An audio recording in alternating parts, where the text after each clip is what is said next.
Salut à toi, aujourd'hui on va parler de l'investissement à Bali. J'ai une villa en exploitation depuis maintenant 2 ans, donc on va parler des chiffres réels, de ce qui se passe vraiment en termes de rentabilité aujourd'hui à Bali. À tout de suite. Salut à toi, moi je m'appelle Jérémy Pajot, je suis l'auteur du livre L'investisseur moderne. D'ailleurs, si le livre t'intéresse, je te le mets en dessous. Sur cette chaîne, je parle uniquement des investissements où je mets mon argent pour t'aider toi également à investir. Donc si le monde de l'investissement t'intéresse, n'hésite pas à t'abonner. Aujourd'hui, on va parler de l'investissement à Bali. En effet, je vois beaucoup de choses circuler sur Internet, mais quoi de mieux que d'étudier via un vrai investisseur une villa que j'ai achetée il y a 2 ans pour justement voir les chiffres réels, vraiment ce qui se fait en termes de rendement, en termes de prix à la nuitée, taux d'occupation, bref, on va tout voir dans cette vidéo pour ceux qui veulent investir à Bali. Ça peut les intéresser parce que là, c'est des chiffres concrets, réels de ce qui se passe vraiment en termes de business, de location de villa en courte durée à Bali. J'ai commencé à investir à Bali en 2019. Elle a été vraiment en exploitation à partir de juillet 2022. Donc, on va regarder les chiffres sur ces 2 dernières années pour savoir vraiment ce que ça rapporte par rapport à mon prix d'achat. Bon, il faut savoir que j'ai acheté maintenant il y a 4 ans. Donc, les prix ont augmenté, bien sûr, parce que Bali, c'est devenu une destination extrêmement tendance pour les investisseurs. Les prix des terrains ont augmenté, la main-d'œuvre également. Sans parler des coûts de matériaux qui ont augmenté. Donc, aujourd'hui, il faut compter à peu près 30% de plus, je pense, pour construire la même villa. Après, tout va dépendre de ton constructeur. D'ailleurs, si ça t'intéresse d'avoir des conseils pour investir à Bali, je te laisse prendre rendez-vous sur le Calendly pour répondre à toutes tes questions. Il faut savoir qu'à Bali, puisque ça c'est la première question, combien faut-il comme capital de départ? Je dirais qu'il faut minimum 150 000 €. Tu veux commencer à vraiment avoir une villa rentable. Après, tu peux aller au-delà, bien sûr, mais je dirais entre 150 000 et 300 000 €, tu peux avoir quelque chose quand même de correct. Deuxième question qu'on me pose souvent, est-ce qu'on peut se faire financer une villa à Bali de France? C'est très compliqué, je préfère être direct avec toi. Soit il faut que tu aies une maison déjà payée en France qui hypothèques pour te prêter l'argent à l'étranger, ou par exemple tu as un gros portefeuille financier que tu peux nantir et pareil qu'on peut te prêter de l'argent comme ça. Justement, une banque française, si demain tu ne payes pas ton crédit ou si à Bali il y a quoi que ce soit, c'est très difficile pour la banque de récupérer le bien. Et pareil, à Bali, elle ne finance pas des non-résidents, donc il faut vraiment épargner. D'ailleurs, c'est pour ça que c'est un marché de niche. C'est un marché qui n'est pas fait pour tout le monde. Il faut quand même pas mal d'épargne, mais par contre, si tu as l'épargne, ça peut être extrêmement intéressant en termes de rendement. D'ailleurs, c'est ce qu'on va voir dans cette vidéo tout de suite. Donc déjà, on va aller sur mon lien Airbnb. Donc, tu peux voir que je suis noté 4,83 avec 155 reviews. Donc voilà, il faut savoir que la plupart des clients ne mettent pas toujours des commentaires. Ça fait 2 ans qu'il est en exploitation, j'ai que 155 reviews. Pourtant, en termes de, donc on verra après, en termes de taux de remplissage, je suis extrêmement bien rempli. Je pense que je suis à au moins 90%.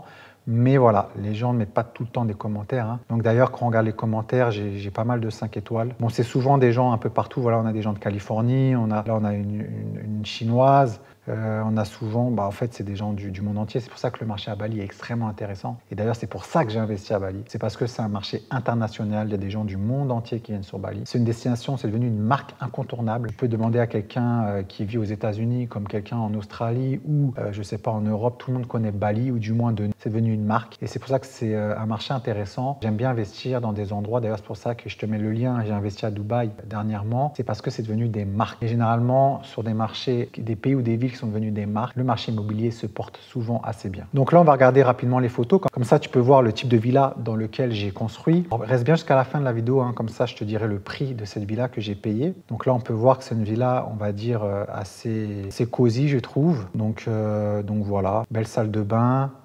piscine incurvée. J'ai voulu également faire la villa incurvée. J'en profite. Bali, c'est pas les mêmes coûts qu'en Europe. Ça, c'est extrêmement cher en Europe. Là, on voit la vie aérienne. Donc là, tu vois bien la piscine, une piscine à débordement, baie. Donc voilà. Donc cette villa, au bout de Pure Villa. On va regarder le taux de remplissage rapidement. Donc là, on est au mois d'octobre, début octobre. Donc on va regarder un peu les dispos. Je sais pas. Voilà, il y a le calendrier direct. Donc tu peux voir. Bon, là, on est septembre, pardon. On dit qu'on est en octobre. Je tourne cette vidéo, on est le 26 septembre. Donc, tu peux voir que sur le mois d'octobre, je suis, on va dire, les 3/4 réservés. Sur novembre, j'ai la moitié. Décembre, j'ai quand même quelques résas. Janvier, on va dire, j'ai un tiers. Quelques nuits en février. Mars. Bon, il faut savoir qu'entre janvier et mars, c'est la saison des pluies, donc il y a un peu moins de résa. Même si je suis souvent quand même assez complet, les prix sont un peu plus bas, bien sûr. Mais voilà, on peut voir que déjà en avril 2025, j'ai déjà la moitié du calendrier qui est rempli. J'ai quelques nuits en mars. Bon, après, là, on arrive loin, juin, juillet, août. Ça fait loin. Bon, après, là, on est en novembre 2025. Les gens ne réservent pas autant à l'avance. Donc, comme ça, tu vois un peu le style de villa dans lequel j'ai construit. Donc, maintenant, on va regarder les chiffres. Donc là, je suis sur 2024, donc ça c'est mon report. J'essaierai de te faire les conversions directement sur l'écran, comme ça tu verras en euros, parce que là mon Excel il est en roupie indonésien, donc en IDR. Peut-être que ça ne te parle pas. Il faut savoir qu'un euro est égal à 17 000 à peu près IDR. Donc voilà. Il faut savoir qu'entre janvier et mars, c'est un peu les périodes creuses, mais tu peux voir que je fais quand même du chiffre d'affaires. Donc là, on est en revenu. On est en revenu. Donc là, tu vois que je suis quand même pas mal pour entre janvier et mars. Sachant que normalement, c'est juillet et août où je fais les plus gros chiffres. Sachant qu'en août, j'ai loué aussi ma villa à des amis. Donc c'est pour ça qu'on peut pas, on les voit pas parce que je suis pas passé par Airbnb. On va dire sur peut-être une dizaine de nuits. Donc c'est pour ça que j'ai moins de chiffre d'affaires en août, mais je pense que je serai au-dessus de juillet si vraiment je comptabilise les revenus que j'ai réellement reçus. Donc on peut voir que, et c'est ça qui est intéressant à Bali, c'est qu'il y a du tourisme toute l'année. On n'aura pas, comme beaucoup d'autres pays d'ailleurs, on sera vide, on va dire, peut-être janvier, février, mars, parce que c'est l'hiver où il fait froid. Parce que non, à Bali, c'est pratiquement toute l'année, même dans la saison des pluies, il y a du monde.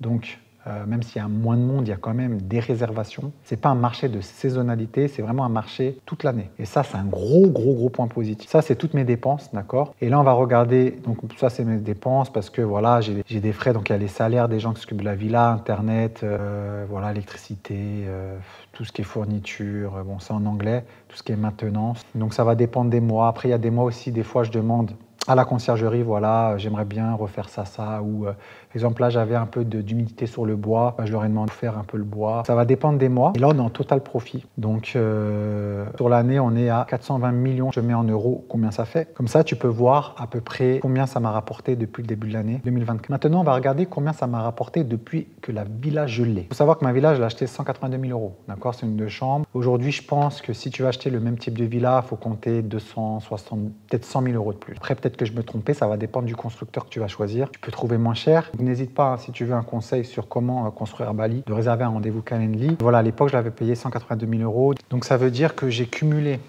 depuis le début d'exploitation de ma villa, donc en 2 ans. Sachant que là, on regarde août et elle a commencé en juillet, donc ça fait pratiquement 2 ans, même voilà, 2 ans et 1 mois. Presque payé la moitié de ma villa en 2 ans. C'est-à-dire que 45%, donc j'ai essayé de faire le calcul pour voir. Donc si je prends combien j'ai payé ma villa, ça c'est combien j'ai reçu depuis que je l'ai. Donc si je divise ce montant-là par ce montant-là, il y a 45% de ma villa qui a déjà été payé. Alors j'ai 45% de ma villa, 45,11% de ma villa qui a déjà été payé en 2 ans. Ça veut dire que si je reste dans les mêmes trades, pratiquement dans 2 ans, donc en 4 ans et demi, j'ai payé ma villa, ce qui fait un rendement entre 20 et 25%, qui est extrêmement intéressant. Donc tu peux voir que si tu choisis bien le design de ta villa, tu fais chose de cohérent, tu choisis un constructeur avec un bon rapport qualité-prix, je pense que tu peux largement faire entre 15 et 20%. Mais par contre, pour ça, il faut être accompagné. C'est pour ça que j'ai décidé d'accompagner les investisseurs qui veulent investir à Bali en toute indépendance, parce que c'est normal que chaque promoteur veut vendre son type de villa. Mais il faut savoir qu'aujourd'hui, il doit faire extrêmement attention parce qu'il y a beaucoup plus de concurrence. Même si les rentabilités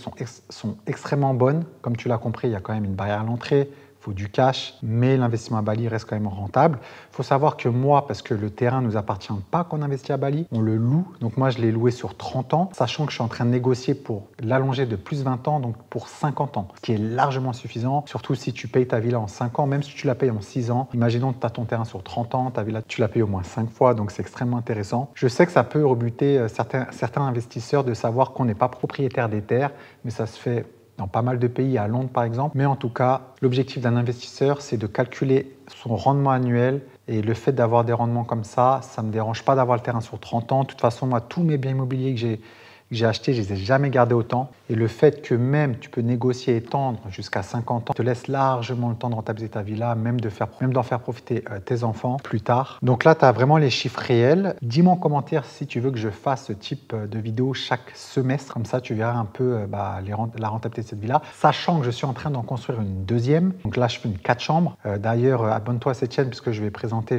justement cette villa dans les prochaines semaines. Elle est bientôt prête. Et comme ça, je te ferai des vidéos sur la rentabilité d'une 2 chambres, une rentabilité d'une 4 chambres. Il faut savoir que lorsque tu ressors tes profits, tu dois payer des taxes en Indonésie de 10%.